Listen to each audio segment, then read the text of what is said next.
Jemaat yang dikasihi oleh Tuhan, mari kita akan teduhkan hati kita. Sebentar kita akan mendengarkan kebenaran firman Tuhan. Mari kita berdoa. Terima kasih ya Tuhan buat kesempatan dan kesehatan yang Tuhan berikan dan limpahkan atas hidup kami pada pagi hari ini, sehingga kami boleh berlaku ibadah bersama-sama dengan keluarga kami dan juga bersama-sama dengan jemaat-Mu. Terima kasih Tuhan buat pagi hari ini kami boleh Tuhan perkenan untuk menyembah dan memuliakan nama Tuhan. Terlebih sebentar lagi kami punya waktu yang terindah di dalam kehidupan kami, karena sebentar lagi kami akan mendengarkan sabda Allah sendiri. Untuk dia Bapa, kami rindu Roh Kudus Allah sendiri yang akan menolong kami yang lemah ini untuk memahami kebenaran firman Tuhan. Dan bahkan Roh Kudus lebih jauh mendorong kami untuk menjadi pelaku-pelaku kebenaran firman Tuhan. Berfirmanlah dan kami siap mendengar. Beri kami telinga seorang murid dan hati seorang hamba. Engkau juga mengurapi hamba-Mu yang tidak lebih daripada yang lain. Engkau urapi dengan wibawa surgawi-Mu, urapi dengan kuat kuasa-Mu, sehingga boleh menyampaikan kebenaran firman Tuhan di bawah otoritas kuat kuasa kebenaran Allah sendiri, sehingga jemaat-Mu hanya terberkati oleh kebenaran firman Tuhan. Terpujilah nama-Mu di dalam nama Tuhan kami Yesus Kristus, Sang satu-satunya sumber kebenaran itu. Kami mempersembahkan hidup dan doa kami. Haleluya. Amin. Jemaat yang dikasihi oleh Tuhan, besok pagi kita akan bersama-sama merayakan Hari Kemerdekaan Negara Kesatuan Republik Indonesia yang ke-75. Sudah 75 tahun bangsa Indonesia, dari Sabang sampai Merauke, dari Miangas sampai Pulau Rote, sudah merasakan kemerdekaan yang direbut dengan tidak mudah, karena kita harus mengalami penjajahan yang begitu lama. Dan akhirnya pada 17 Agustus 1945 bangsa Indonesia memperoleh kemerdekaannya yang luar biasa untuk mencapainya. Dan kita patut bersyukur, kita patut bersukacita, dan patut memuliakan Allah kita. Karena kemerdekaan inilah kita boleh menjadi gereja yang boleh leluasa beribadah memuliakan Tuhan di bumi pertiwi yang kita cintai ini. Mari bersama-sama menjelang besok pagi kita akan merayakan ulang tahun yang ke-75 dari bangsa kita. Mari kita bersama-sama kembali merenungkan makna kemerdekaan itu, baik bagi diri kita pribadi sebagai orang beriman, maupun sebagai sebuah bangsa yang dikasihi dan dicintai oleh Tuhan, sehingga boleh mengenyam kemerdekaan hingga hari ini. Mari kita membaca satu ayat. Nanti saudara bisa membaca lebih lengkapnya dari Galatia pasal 5. Tetapi pagi hari ini saya akan mengajak saudara sekalian untuk merenungkan bagian ayat yang ke-13 saja. Saya memberi tema khotbah dan renungan firman Tuhan pagi hari ini, dimerdekakan untuk memerdekakan. Galatia pasal 5 ayat yang ke-13, begini bunyi firman Tuhan. Saudara-saudara, memang kamu telah dipanggil untuk merdeka, tetapi janganlah kamu mempergunakan kemerdekaan itu sebagai kesempatan untuk kehidupan dalam dosa, melainkan layanilah seorang akan yang lain oleh kasih. Saudara yang terkasih dalam kasih Tuhan Yesus Kristus, saya pernah melihat sebuah gambar atau foto, katakanlah begitu. Di gambar atau foto itu jelas digambarkan ada mobil sedan yang cukup bagus dan dikerubuti oleh banyak sekali monyet, ya, hewan monyet. Dan di atas gambar itu ada tulisan menguasai tetapi tidak bisa menggunakan. Tentu saja ini adalah joke atau mungkin juga bisa dimaknai sindiran kalau itu ditujukan untuk komunitas atau kelompok tertentu. Jadi memang digambarkan di situ monyet-monyet itu memang menguasai Ya, selain monyet nggak ada yang menggerubuti mobil itu, makanya dibilang menguasai. Tetapi satu hal, monyet-monyet itu tidak ada satupun yang bisa menyalakan mobil itu, apalagi mengemudikannya. Menguasai, tetapi tidak bisa menggunakan. Saudara yang terkasih dalam kasih Tuhan Yesus Kristus, bangsa Indonesia telah mengenyam kemerdekaan selama 75 tahun. Tapi sebenarnya kalau kita mau jujur dan kita mau telaah lebih dalam, yang terpenting bukan kemerdekaan itu sendiri, tetapi jauh daripada itu yang terpenting adalah bagaimana kita mengisi kemerdekaan yang sudah diraih oleh para pejuang dan pahlawan kita yang gagah berani merebut kemerdekaan itu dari tangan penjajah.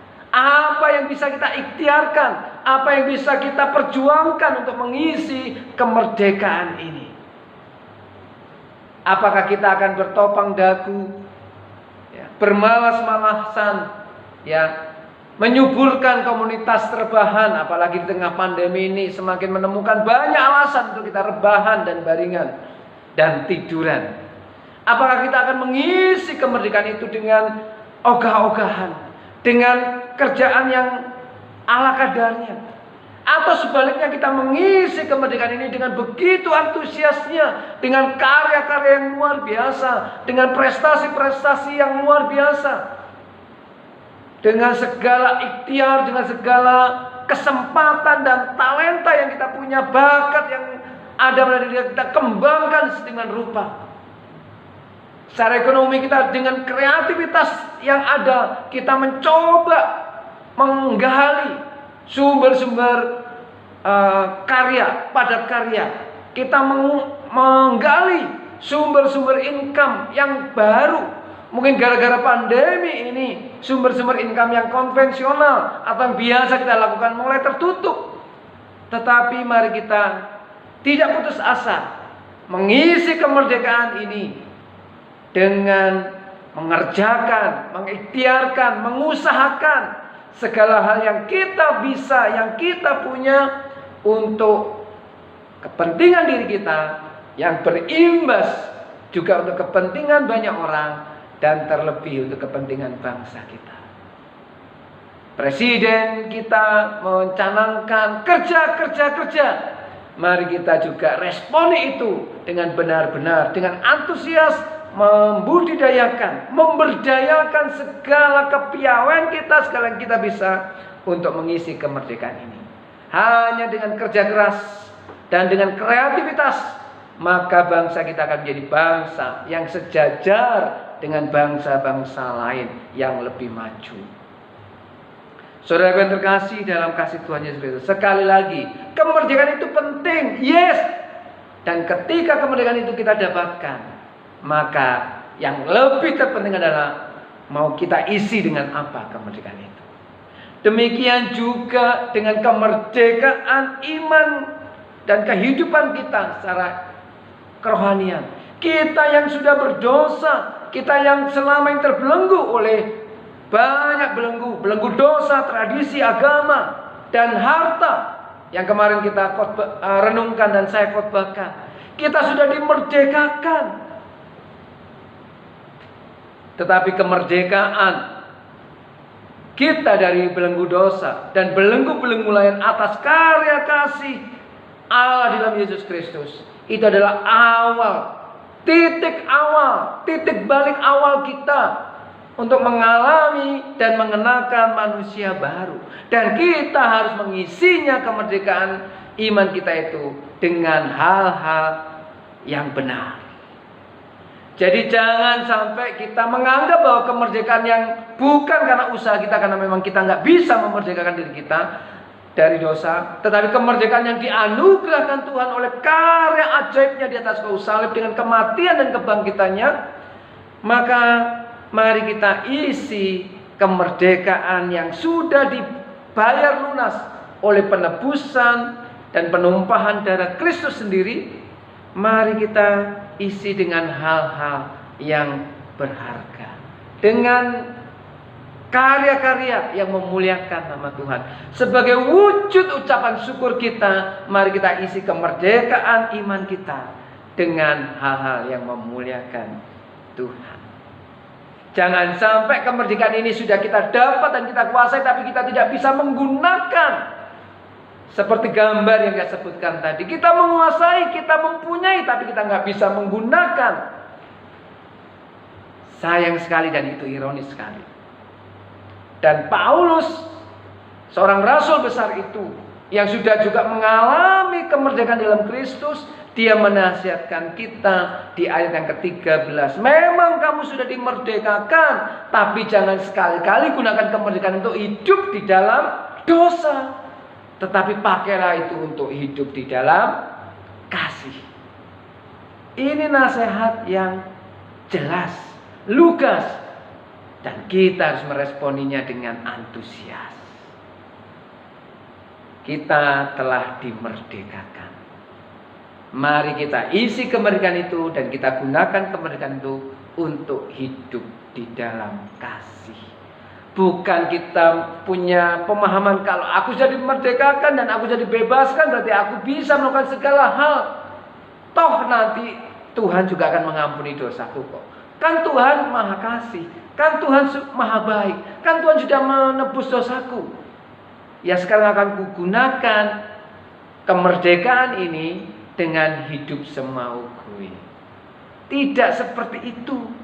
Paulus dengan tegas mengatakan tidak. Justru dengan kemerdekaan yang sudah diberikan oleh Allah melalui korban Tuhan kita Yesus Kristus, maka kita harus justru membawa diri kita untuk tunduk dalam hukumnya Kristus yang telah memerdekakan kita. Kemarin kita sudah renungkan, bukan kemerdekaan itu bukan kebebasan yang tanpa batas, kebebasan yang liar, tetapi kemerdekaan Kristen adalah kemerdekaan dari dosa dan kemerdekaan untuk melakukan kehendaknya Allah dan hidup di dalam kasih. Saudara yang terkasih dalam kasih Tuhan Yesus Kristus, inilah panggilan iman kekristenan kita yang didasari atas kemerdekaan yang diberikan oleh Kristus. Kita benar-benar merdeka, tapi mari kita isi kemerdekaan itu dengan hal-hal yang positif, dengan hal-hal yang benar. Ingat, kita sudah dibebaskan dari banyak belenggu. Mari kita saling melayani, saling mengasihi, saling berjuang, saling berkompetisi untuk memuliakan Tuhan. Sehingga Tuhan tidak pernah menyesal sudah menebus kehidupan saudara dan kehidupan saya. Saudara yang terkasih dalam kasih Tuhan Yesus Kristus, dengan begitulah kita bisa menghargai karya penebusan Allah dengan cara yang tepat. Karena kita dimerdekakan dan kita tahu diri karena telah dimerdekakan, kita belajar dan terus berjuang untuk hidup di dalam kebenaran, di dalam kasih Allah sendiri. Saudara yang terkasih dalam kasih Tuhan Yesus Kristus, banyak orang yang gagal atau salah memahami kemerdekaan. Dan ketika Paulus melayani jemaat di Galatia, bukan berarti dia tanpa tantangan. Sebenarnya di dalam Galatia ini ada pertentangan dua teologi besar. Teologi kasih karunia dalam Yesus Kristus yang dibawa oleh Rasul Paulus, dan teologi hukum Taurat yang dicanangkan oleh orang-orang Yahudi. Dan memang di jemaat Galatia ada orang-orang Yahudi yang menyusup di dalam kehidupan jemaat di Galatia dan mulai mempengaruhi jemaat. Bahkan cara mempengaruhinya dengan cara black campaign. Dengan cara gimana? Dengan kampanye hitam. Caranya gimana? Dengan memojokkan dan menghasut supaya jemaat meragukan pelayanan Paulus, supaya jemaat membenci Paulus, dengan menuduh Paulus bukan rasul dari golongan rasul-rasul pertama seperti Petrus, Yohanes, dan Yakobus. Dan ajaran kasih karunia Paulus yang sangat ditekankan bisa jadi itu akan membuat jemaat menentang hukum. Tuduhan itu begitu gencar, ya, disusupkan dalam kehidupan jemaat. Orang-orang Yahudi itu menghasut jemaat supaya meragukan bahkan membenci Rasul Paulus. Tetapi Paulus yang yakin dirinya dipilih oleh Kristus dan dia adalah rasul oleh karena kasih Kristus, dia mencanangkan bahwa justru kemerdekaan oleh kasih karunia itu adalah kemerdekaan yang harus diresponi dengan hidup benar, hidup kudus, dan hidup di dalam kasih. Jadi salah besar ketika kita dimerdekakan, kita justru akan menentang hukum. No, justru karena kita dimerdekakan oleh kasih Kristus, kita tunduk pada hukum Kristus yang penuh kasih itu. Justru hanya dengan hidup seperti itulah kita bisa hidup di dalam kasih secara merdeka. Jadi perbuatan kasih kita disebut merdeka karena kita lepas dari kepentingan, hidup kita menjadi clear, hidup kita menjadi beres, sehingga kita berani bersaksi tentang Kristus. Berani ngomong kebenaran, berani ngomong yang benar di atas yang benar, ngomong salah di atas yang salah. Karena hidup kita sudah clear dan sudah beres. Dan yang membuat hidup kita clear dan beres adalah Allah di dalam Yesus Kristus. Hanya orang-orang yang hidupnya beres dan clear, dia berani ngomong tentang kebenaran. Hanya orang-orang yang tidak punya kepentingan dan ego pribadi, dialah yang bisa mengatakan kebenaran dengan lurus dan jernih. Dan Paulus membuktikan hal itu. Jadi mari kita gunakan kemerdekaan kita dengan berkarya seoptimal mungkin, dengan sekolah seoptimal mungkin, dengan bekerja seoptimal mungkin, dengan melayani seoptimal mungkin, sebaik yang kita bisa. Dengan apapun yang kita punya, mari kita berkarya, melayani, mengasihi sesama, mengasihi Allah dan memuliakan Allah. Mari kemerdekaan yang sudah diberikan oleh Kristus ini kita benar-benar syukuri. Dan cara yang terbaik untuk mensyukuri kemerdekaan itu adalah dengan hidup di dalam kasih, bukan hidup di dalam dosa lagi.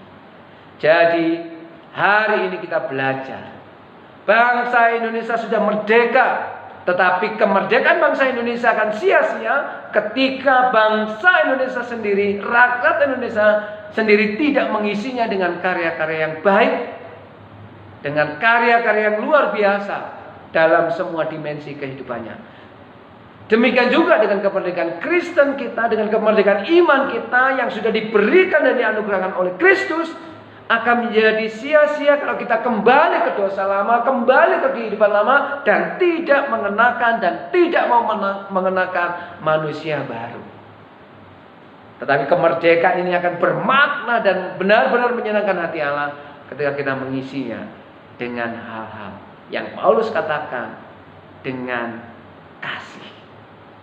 Mari jemaat yang saya kasihi dalam kasih Tuhan Yesus Kristus, kita merefleksikan kemerdekaan bangsa kita yang besok pagi kita akan rayakan dengan merefleksikannya, merelevansikannya dengan kemerdekaan iman kita. Sebagai bangsa yang merdeka, mari kita syukuri kita boleh memiliki gereja dan leluasa beribadah. Mari kita isi kemerdekaan bangsa kita dengan karya-karya yang terbaik yang bisa kita lakukan. Dan dengan kemerdekaan iman kita, mari kita juga isi dengan karya-karya yang terbaik yang memuliakan Tuhan. Sehingga sebagai warga negara Indonesia kita sudah dimerdekakan, dan sebagai warga negara surgawi kita juga telah dimerdekakan. Selamat menikmati kemerdekaan dan selamat mengikut Kristus dengan penuh kasih. Dan kiranya saudara dan saya benar-benar merdeka. Mari kita berdoa.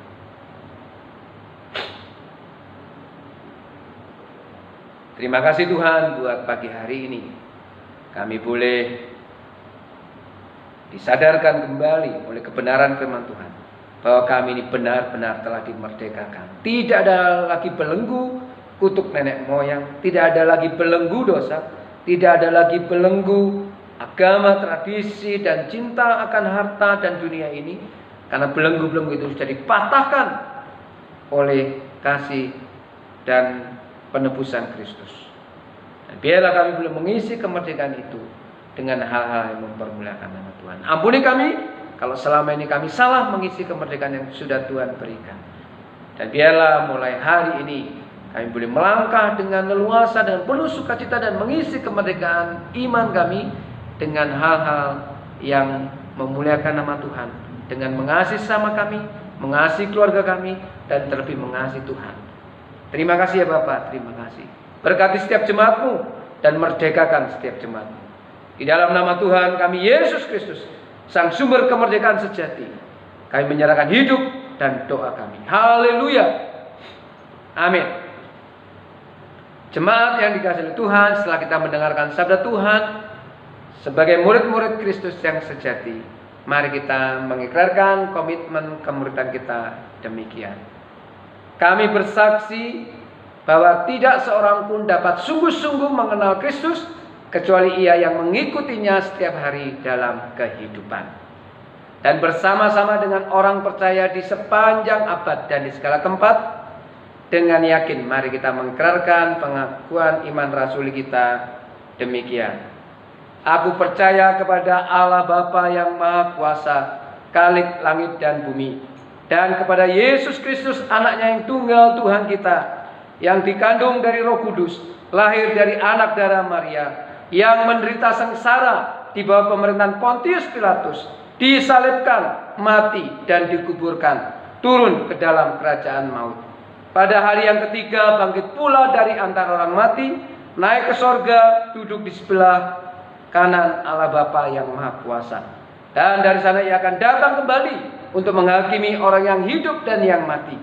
Aku percaya kepada Roh Kudus, gereja yang kudus dan am, persekutuan orang kudus, pengampunan dosa, kebangkitan orang mati, dan hidup yang kekal. Amin. Selamat hari Minggu, Tuhan memberkati.